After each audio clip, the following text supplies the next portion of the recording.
राधे राधे प्रिय दर्शकों।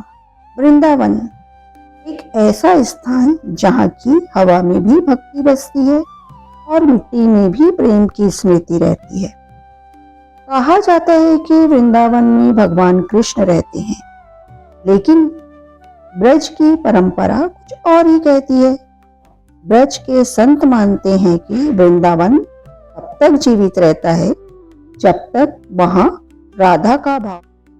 आज की यह कथा किसी शास्त्र की पंक्ति नहीं है, यह ब्रज की लोक मान्यता है, भक्तों की अनुभूति है और भक्ति का वह रहस्य है जहां भगवान भी भक्त के बिना अधूरे हो जाते हैं। उस दिन भी वृंदावन में सूरज निकला था, यमुना बह रही थी, गायें चर रही थी, सब कुछ वैसा ही था जैसा हर दिन होता है। फिर भी उस दिन वृंदावन कुछ अलग सा लग रहा था। बंसी नहीं बजी थी, रास नहीं हुआ था, कदम के पेड़ मानो मौन खड़े थे। गोपियां आपस में देखने लगी। एक गोपी ने कहा, आज कृष्ण ने बंसी क्यों नहीं उठाई? दूसरी बोली, क्या यमुना नाराज हो गई है? लेकिन तीसरी ने कहा, नहीं, आज वृंदावन में कोई कमी है। उसी समय कृष्ण यमुना किनारे बैठे थे, उनके हाथ में बंसी थी, लेकिन वे उसे बजा नहीं रहे थे। उस गोपी ने हिम्मत करके पूछा, कान्हा, आज आप इतने शांत क्यों हैं? कृष्ण ने कोई उत्तर नहीं दिया और उस यमुना की ओर देख रहे थे। तभी वहां एक वृद्ध गोपी आई। उसने चारों ओर देखा और धीरे से कहा, आज वृंदावन खाली हो गया है। गोपियां चौंक गई। उन्होंने कहा, माई, कृष्ण तो यही है, फिर वृंदावन खाली कैसे हो सकता है? वृद्ध गोपी ने शांत स्वर में कहा, बेटी, वृंदावन कृष्ण से नहीं, राधा से जीवित रहता है। राधा केवल एक गोपी नहीं थी, वह भक्ति का स्वरूप थी। कृष्ण परमात्मा है, लेकिन भक्ति के बिना परमात्मा भी लीला नहीं करता। राधा वही भक्ति थी जो कृष्ण को पूर्ण बनाती है। राधा का प्रेम कभी मांग नहीं बना, वह अधिकार नहीं था। उन्होंने कभी यह नहीं कहा कि कृष्ण मेरे हैं, उन्होंने बस यही जिया कि मैं कृष्ण की हूं। उनका बंधन प्रेम नहीं था, वह समर्पण था। लोक मान्यता कहती है कि एक दिन राधा ने यह समझ लिया कि लोग कृष्ण से अधिक राधा कृष्ण के मिलन को देखने लगे हैं। कृष्ण तक पहुंचने के लिए उन्होंने स्वयं पीछे हटना चुना। यह त्याग घर छोड़ने का नहीं था, यह स्वयं को मिटाने का था।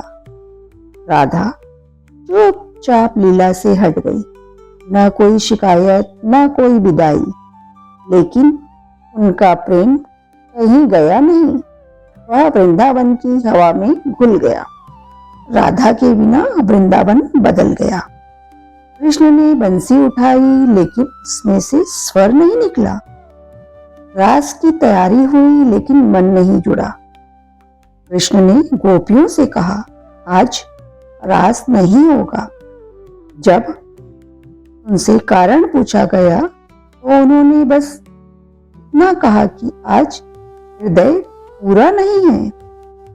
रात हो गई, पूरा वृंदावन सो गया, लेकिन श्री कृष्ण नहीं सोए। उन्होंने यमुना से पूछा, क्या तुमने राधा को देखा? यमुना मौन बहती रही। तभी कृष्ण समझ गए कि भक्त के बिना भगवान भी अकेला हो जाता है। इसीलिए ब्रज में कहा जाता है, पहले राधे फिर कृष्ण, क्योंकि राधा कृपा है और कृष्ण कृपा का फल। जहाँ कृपा नहीं होती वहाँ भगवान भी दूर लगते हैं।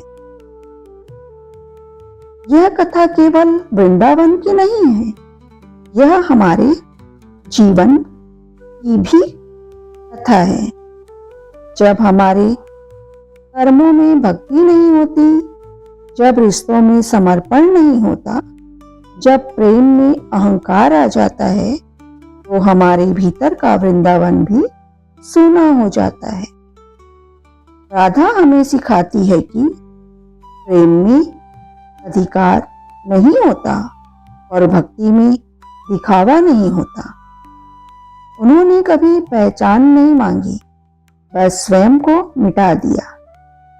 कृष्ण सब कुछ कर सकते हैं, लेकिन अपने भक्त के प्रेम को अनदेखा नहीं कर सकते।